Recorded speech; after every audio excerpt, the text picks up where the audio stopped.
Yes, my name's Bob Holt. I'm a professor of ecology and evolutionary biology at the University of Florida. I'm not really a microbial ecologist. I'm more of a general ecologist interested in the maintenance and generation of biodiversity.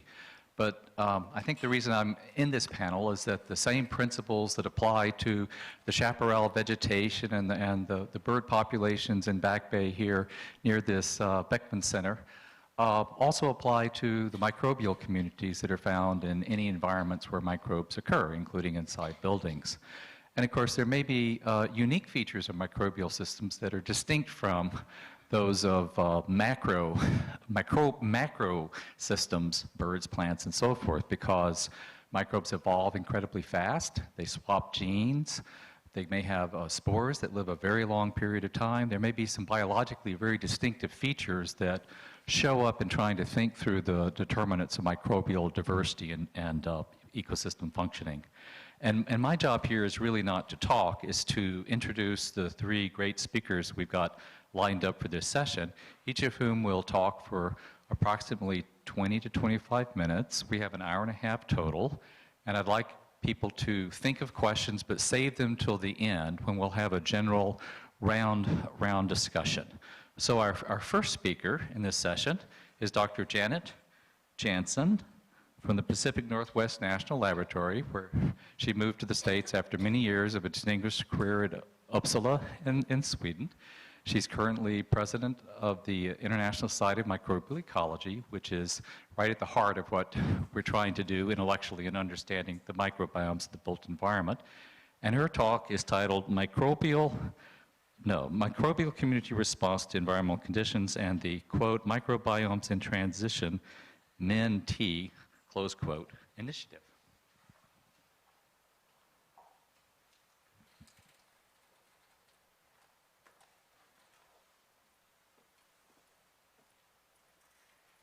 Well, thank you for the introduction, and I'm really honored to be able to be here and discuss some of our research with you today. Just to start with a little bit about me, my background is in environmental microbiology, although I've also worked quite a bit on the human microbiome. I have not worked in the built environment, so this is a little interesting. Although my last slide will have something about built environment, so that's not necessarily true. But I've been asked to talk about the sorts of tools and the knowledge that we've been gaining in environmental microbiomes to sort of set a context. And and I'll also talk about a big initiative that I'm currently leading at PNNL. This is called Microbiomes in Transition, and we call it MINT. So the MINT initiative, and this is our logo. So the main goal of our Microbiomes in Transition initiative is to really address to gain a mechanistic understanding of these crucial processes that are carried out by microorganisms in the environment. And we know that they're critical for life on our planet, for our health, and also for the health of the environment. So although these processes are really key and critical to our planet, we still don't really have a good understanding of what they're doing. And this is important because we're also in a world that is experiencing change. And some examples of environmental change are changes due to climate change, and that could include rising seawater levels and changes in salinity in coastal ecosystems. So the example that we heard from New Orleans is definitely relevant for that. In the Arctic, we're experiencing rising temperatures, which is leading to thaw of permafrost.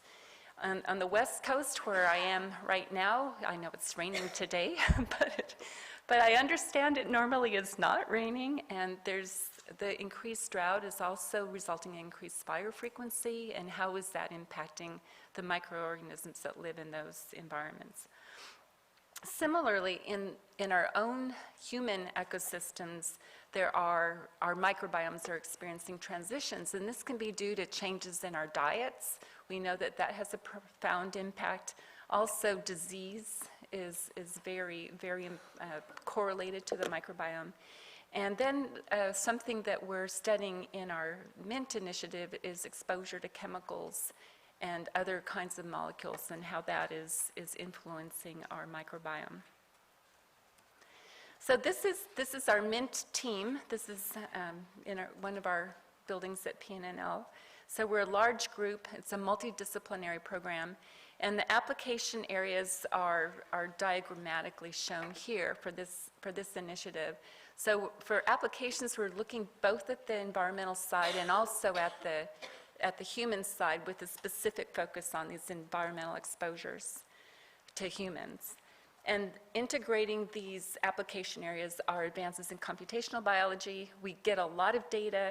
It's difficult to be able to analyze the data and integrate the data. So we have a big focus on computational biology and also use of these omics tools. We call this integrated omics, and I'll explain a little bit more about that. So the approach, and I sometimes refer to this as a multi-omics pipeline. We use the multi-omics pipeline to be able to get understanding across different levels of gene expression and information for microbiomes. And remembering that our focus is understanding the impact of perturbations. So you have a perturbation, how is that influencing the microbiome across these different levels? And so if we look at this pipeline, I think I'll use the arrow. Does that work? Yes. So on one end, we're looking at the community composition, and this is the microbiome, and basically using 16S sequencing data to understand who's there. But the next step, and that gives you information, you can compare different kinds of ecosystems and see how the 16S data or use that data to look at how the community is perturbed. The next step is to look at the functional genes, and this is the metagenome, so you get the total gene information, and we're now at the stage, I'm very happy to say, where we're able to bin genomes and hundreds to several hundreds of genomes from very complex environmental samples. And when you have that genome context, you can start to build together operons and understand metabolic functions in more detail. We're still looking at potential for expression though, because when you're looking at DNA, it's not certain that DNA represents live organisms, or if you could be even isolating DNA from dead cells or cells that are dormant in the environment. So the next level would be then to look at the RNA, so looking at which genes are expressed, followed by the proteins, the products of transcriptional and translational regulation, and finally the metabolites. And all together, all of this data gives you a better picture. You can use the different kinds of data sets and map them onto each other to get a better understanding. That being said, it's still very challenging, especially for these environmental samples, and I'm sure that these challenges exist for many of the built environmental samples as well. Sometimes the extraction is challenging, and that can be difficult for these complex environments. Also, if you have low biomass environments, that can be very difficult. It's also challenging to determine the composition and to integrate these different omics data sets, and so that's the second challenge here, to optimize these approaches to understand who's there and what they're doing. It's database building these open source databases with lots of data is still a challenge. This is something that we're addressing. And using the data to then develop models, because ultimately you want to be able to have a model that will allow you to predict what is occurring if you have a perturbation. So modeling is a real important part of this initiative. And finally, this requires advances in statistics and bioinformatics for interpretation and analysis of the data. So I'll give you a little vignette about permafrost. This is something that we've been studying for many years. And permafrost, as I mentioned, is an example of an ecosystem that is undergoing transition due to climate change. And here you can see it's supposed to represent a cross-section of an Arctic soil, and the lower area here is the permafrost. And permafrost is defined as soil that's been frozen for at least 2 consecutive years. Overlying that is the active layer, which is seasonally thawed every summer. And you can have different things, different kinds of features, such as ice wedges and thermal karsts that build as this environment is undergoing transition. The microorganisms in the active layer are usually active, and they're cycling the organic material that is in the soil, releasing greenhouse gases, but also taking up methane and CO2, depending on which organisms are there and who's active. Whereas the organisms that are in the permafrost, you can still have live cells there and some activity, and I'll show you an example in a minute, but much slower. I mean, it's sub-zero temperatures, and so you can have some hardy microbes that are there, but the processes that are occurring are much slower. The issue, the reason this is so critical, is that there is a lot of carbon that has been stored and frozen in the permafrost. And so as this starts to thaw and those organisms become more and more active, they start to degrade that frozen carbon, and as a result can release more greenhouse gases such as CO2 and methane into the atmosphere. And so the key question that we've been looking at is how will this thaw affect the microbial degradation of stored organic carbon and greenhouse gas fluxes? So first we need to understand who's there, what they're doing, and what processes are being carried out. So when we look at what's known about this system, and this is looking at climate models, the predictions of the soil's ability to act as a sink for carbon dioxide from the atmosphere, you can see that these models vary greatly from soil being an efficient sink of CO2 to being a source of CO2 in the future. And you have everything in between. And so it's really an uncertain situation. And we know that in the Arctic it is currently undergoing massive transitions due to this global warming. And these are just some of the features that are occurring there. So how will the microorganisms respond with thaw? And what will be the feedback to climate?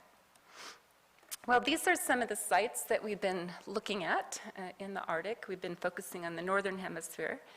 I'll be describing some of our results from Alaska, where we've done the majority of our research to date. But we have collaborations in Svalbard, where we've been getting samples, and also in Greenland.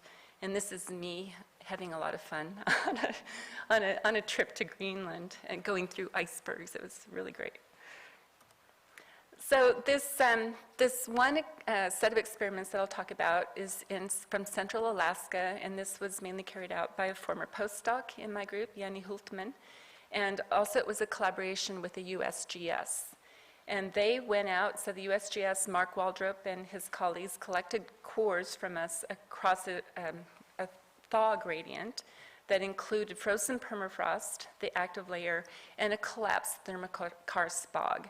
And they collected replicate cores for us, brought it back into the lab, and then Jenny and our team then processed the samples and used this multi-omics approach. So I'll summarize a lot of data in one slide, but what we found, we looked at this whole pipeline of multi-omics pipeline. So we had the DNA, the RNA, the proteins, and then the gas flux data for metabolites. And this was published a year ago. But what we found was really interesting, because there are active processes in permafrost, and because we had these different kinds of data, we could see who was active across this transition zone. And so for all of these figures, the blue features respond to permafrost, the green to the active layer, and the pink to the bog. And so in this graph, because we had the RNA and the metagenomes, we're looking at the 16S genes in both of those data sets, and then establishing the ratio of the 16S in the RNA to the 16S in the metagenomes to get an estimation of who's more or less active in that system. So the the bars that are more to the right represent populations that are more active, and this is at the phylum level, and to the left, populations that are less active in a particular environment.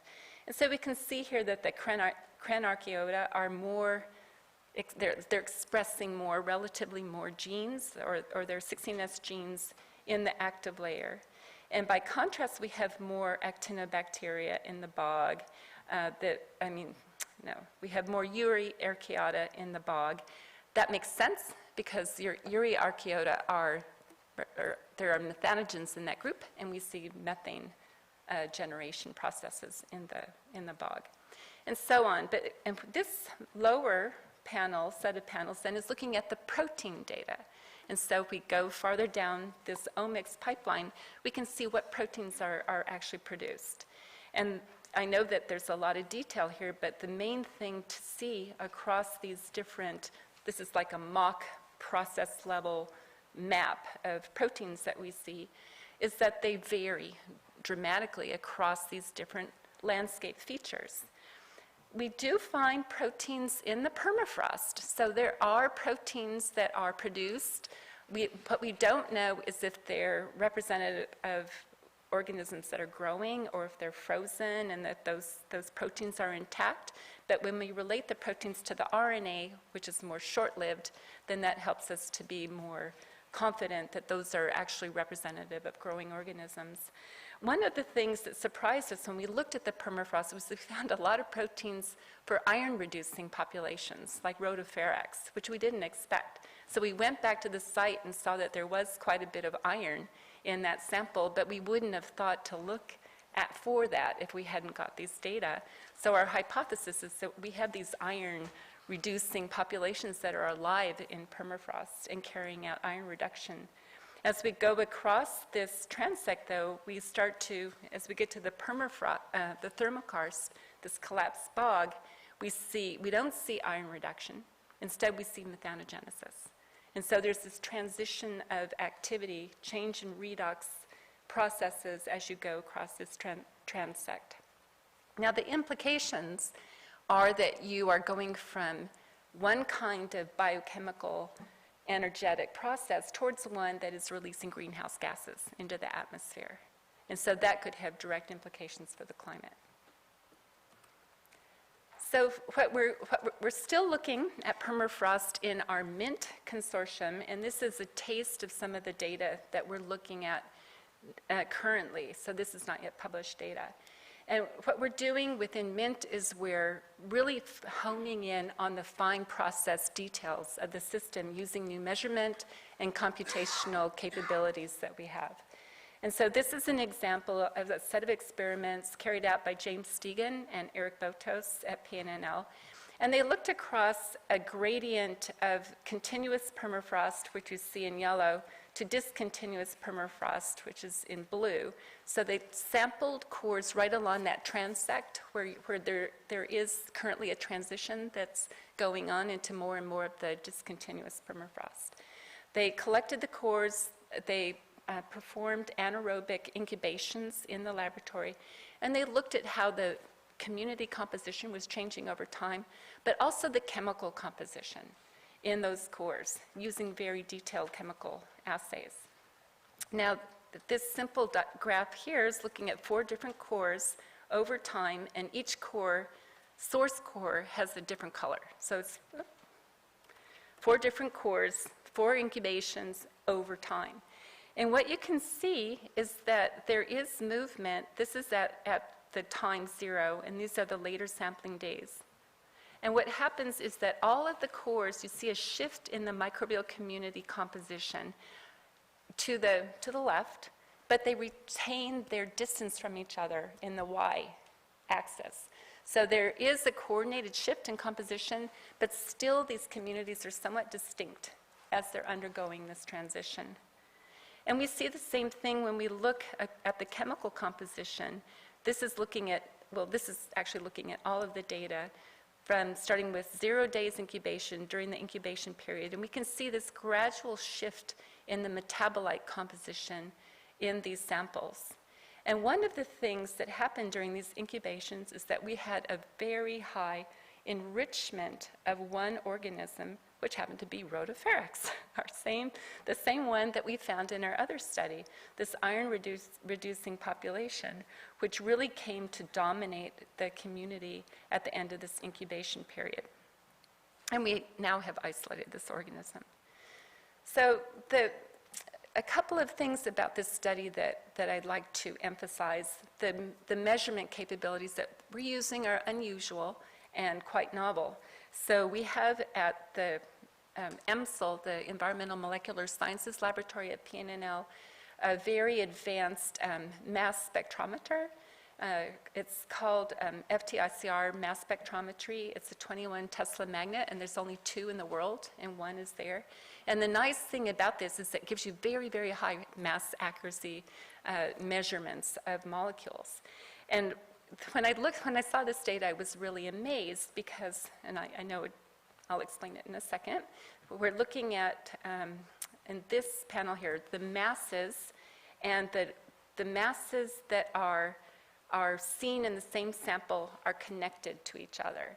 And the more edges that they have, the redder they are. So the more connections you have within certain kinds of masses, the more red they are.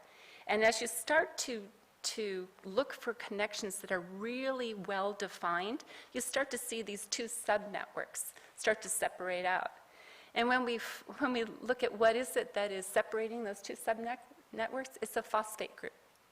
So we're seeing phosphorylation here. So kinase, some kind of a kinase reaction between these 2 groups. And we would not have seen that if we hadn't used this technology. And so now we're going back to understand what's going on in that system. Yeah, it's really cool. So my last slide, and we are doing something in the built environment.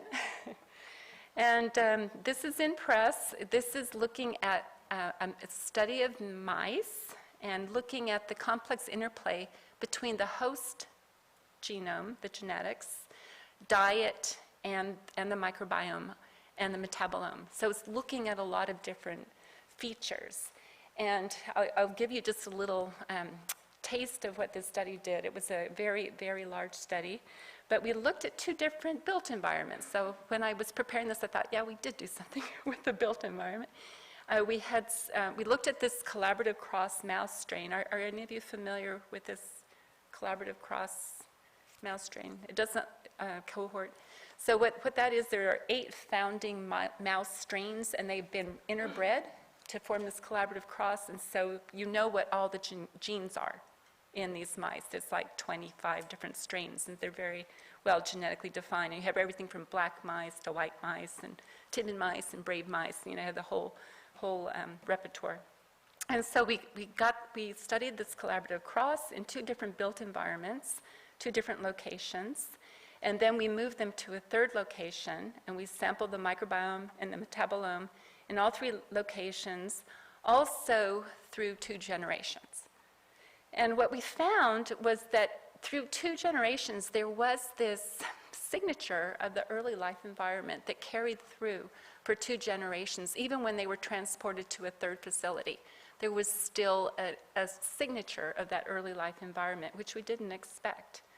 We also found, when we looked at the host genes and looked at microorganisms that were linked to specific host genes, we found not a lot, except for 1 hugely significant OTU in the lactobacillus that was very highly significantly correlated to some of these host genes that are representative of inflammatory disease states. So that was a really interesting finding. And then we also, since we had the metabolite data, we found that the metabolite data could distinguish between different mouse chows diets that are really pretty similar, but when you look at the metabolites, they're quite distinct. And then we could map specific microbes and metabolites together using that data, and that's what this figure shows here. So in summary, I think this multi-omics approach is really going to revolutionize our way to study these very complex environmental samples, including the built environment. And we're starting to move from understanding of the genetic potential into understanding the phenotype of a system, and that's the genome to phenome revolution. And save the date. We're having a conference in August next year, 2017, that will be a Multi-omics for Microbiomes conference, and so let me know if you're interested in attending that. Thank you.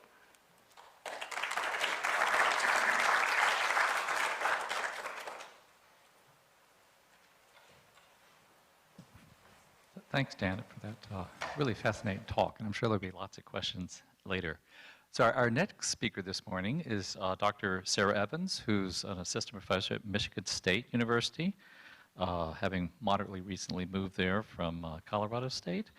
And Sarah works on a variety of topics, including particularly how microbial systems respond to disturbance and stress. And your talk today is Soil Microbial Responses to Climate Perturbations.